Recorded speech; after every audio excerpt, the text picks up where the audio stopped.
पहले जरा सुप्रिया का रुख कर लेते हैं, क्योंकि सुप्रिया जहां पर है वहां हलचल तेज है। भारत जोड़ो यात्रा कल दिल्ली में एंटर होने वाली है, लेकिन सुप्रिया आज किस तरीके की हलचल देख रही हैं आप? आज जो हलचल है ये है ग्राउंड जीरो पे। आप देख सकते हैं कि किस तरह से यहाँ पर जो है यात्रा फिर से रिज्यूम हुई है और यहाँ पर देख लीजिए कि किस तरीके से यहाँ पर भाग दौड़ की जा रही है। साथ में यहाँ पे दोनों और जो है लोग काफी भारी तादाद में खड़े हैं। हम आपको यहाँ से जो है दृश्य दिखाने की कोशिश करते हैं। मैं कैमरा पर्सन मदन को कहूंगी कि यहाँ ट्रक पे वो अगर चढ़ के आपको दिखाएं क्विकली कि पीछे क्या माहौल है। तो ये देखिए, ये है भारत जोड़ो यात्रा फरीदाबाद के अंदर। आप देख सकते हैं लोगों का कितना हजूम यहाँ पर है और कांग्रेस पार्टी कह रही है कि यही वजह है जिसकी वजह से बीजेपी घबराई हुई है। राहुल गांधी जो है वो यहाँ पर फरीदाबाद पहुंचे हुए हैं और कहा जाए तो ये कि आज जो है रात को भी थोड़ी देर बाद जो है वो दिल्ली बॉर्डर पे पहुंचेगा। पीछे मेरे आप देख सकते हैं कि कितना भारी तादाद में हजूम है। पूरे के पूरे फरीदाबाद को सजाया गया है और यहाँ पर आप देखिए कि किस तरीके से जो है यात्रा अभी थोड़ी देर में रिज्यूम होगी।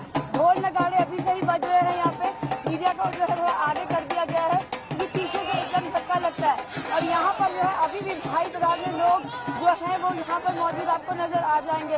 ये जो दृश्य है ये फरीदाबाद का और मेरे पीछे आप देखिए कि यात्रा चल पड़ी है। इसी तरीके से जो यात्रा है वो चलती है, रुकती है और कांग्रेस पार्टी ने बहुत साफ कर दिया है राहुल गांधी से जब उनके सामने ये बात आई। ठीक है, तो यानी अब आज फरीदाबाद जहां पर आप हैं यहीं पर ये काफिला रुकेगा और कल दिल्ली में एंटर होगा। बहुत बहुत शुक्रिया सुप्रिया हमारे साथ जुड़ने के लिए और ये तस्वीरें हम तक पहुंचाने के लिए।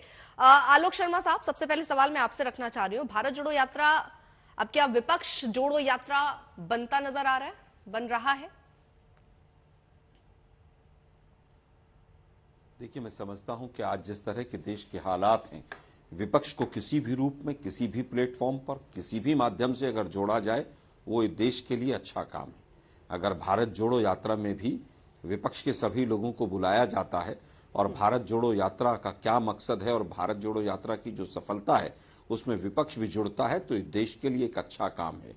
जहां तक बात भारत जोड़ो यात्रा की है तो पूरी तरह से इसका उद्देश्य जिस तरह से आर्थिक आधार पर, सामाजिक आधार पर, जिस तरह से बॉर्डर्स की सुरक्षा के आधार पर भारत के अंदर तमाम चिंताएं सामने खड़ी हैं, उसको जनता तक पहुंचाने का भारत जोड़ो यात्रा का जो हमारा प्रायोजन था वो पूरी तरह से सफल रहा है और ये कि सफल यात्रा रही है। अगर विपक्ष भी इसमें जुड़ता है तो उनका सादर आमंत्रण है। लेकिन आलोक जी, ऐसा क्यों 100 दिन से ऊपर हो गए और अब याद आ रहा है कि विपक्ष को भी जोड़ लिया जाए? मतलब प्लानिंग बाद में बनी या बाद में लगा कि अब विपक्ष को भी जोड़ लेना चाहिए? नहीं, मुझे लगता है कि आज तक के तमाम लोगों ने शायद स्टालिन साहब को देखा होगा शुरू में ही, लेकिन कोई नहीं निमंत्रण कोई नहीं था ना सर। अभी निमंत्रण की बात है, जो लोग जुड़ते गए, काफिला बनता गया, वो तो ठीक है। अब तो निमंत्रण लिख रहे हैं आप बोल रहे हैं विपक्ष से जो भी एक जैसी सोच रख रहे हैं वो साथ आ जाएं। मुझे लगता है कि पहले भी हमने लाइक माइंडेड पार्टीज और तमाम जो सिविल सोसाइटीज हैं उनको आमंत्रण दिया था कि आप जो भी लोग आज भाजपा की सरकार से पूरी तरह से चिंतित हैं, जो भाजपा की सरकार की कुरीतियों से परेशान हैं और जो लाइक माइंडेड पार्टीज हैं वो उसमें सहयोग करें और तमाम सिविल सोसाइटीज के लोग आगे आगे चल रहे हैं उसमें।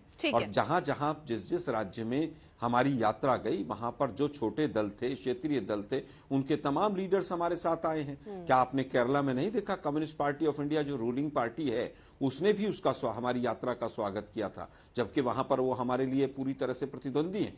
तो पूरे देश के अंदर जो भी लोग आज भाजपा की कुनीतियों से परेशान हैं वो इस यात्रा में पहले दिन से ही जुड़ रहे हैं और आगे भी जुड़ेंगे। ठीक है, सुधांशु जी, यहां पर कांग्रेस पार्टी तो ये कह रही है कि कोरोना का बहाना लाकर भारत जोड़ो यात्रा रोकने की कोशिश हो रही है, लेकिन वो अपना और ये काफिला और ये यात्रा और बढ़ाने की कोशिश कर रहे हैं विपक्ष को निमंत्रण देकर।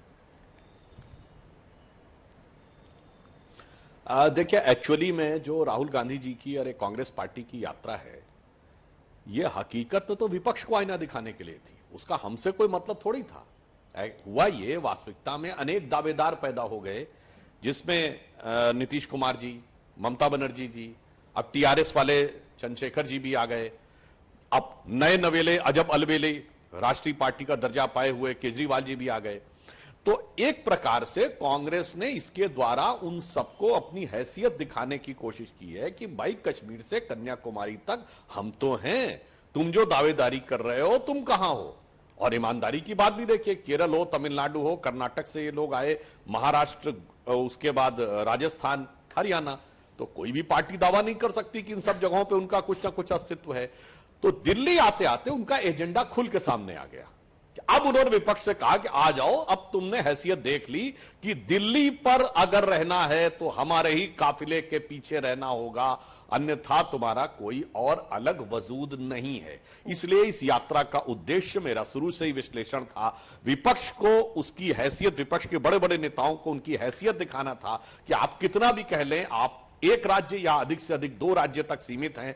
इवन मैं कहूं आम आदमी पार्टी जो राष्ट्रीय पार्टी दावा कर रही है, 13 सीटें पंजाब में, 7 सीटें दिल्ली में, तो 20 सीटों की पार्टी होने का दावा करने वाले लोग, तो मेरे विचार से ये उनका अंदर का एजेंडा था जो खुल के सामने आ गया। अब दूसरे प्रश्न का उत्तर कि भारतीय जनता पार्टी कोरोना की बात को लेकर, अरे भाई कोरोना का सारा विषय चाइना में क्या हो रहा है, दुनिया के दूसरे देशों में सबको दिखाई पड़ रहा है। सरकार ने सिर्फ एडवाइजरी जारी की है कि सावधानी रखिए। आपने देखा संसद में सब लोग मास्क लगाए हुए थे, और ये तो वो पार्टी है जिसने 2020 में कहा था कि राहुल गांधी जी ने सबसे पहले यह बात कही।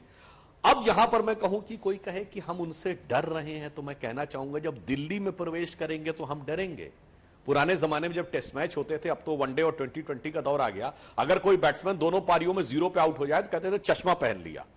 ये 2 लगातार चुनावों में विधानसभा लोकसभा 0 पहन चुके हैं, जहां 0 का 2 बार चश्मा पहन चुके हैं, और हाल ही में एमसीडी में गजब की तबाही हुई है। मतलब पराजय नहीं हुई है, पराजय तो एक होता डिवास्टेशन, नॉट द डिफीट। तो वहां पर लगे कि कोई दिल्ली में हमारे साथ कोई रहने की, हमारे कोई डरने की बात है, तो यह हास्यास्पद लगता है।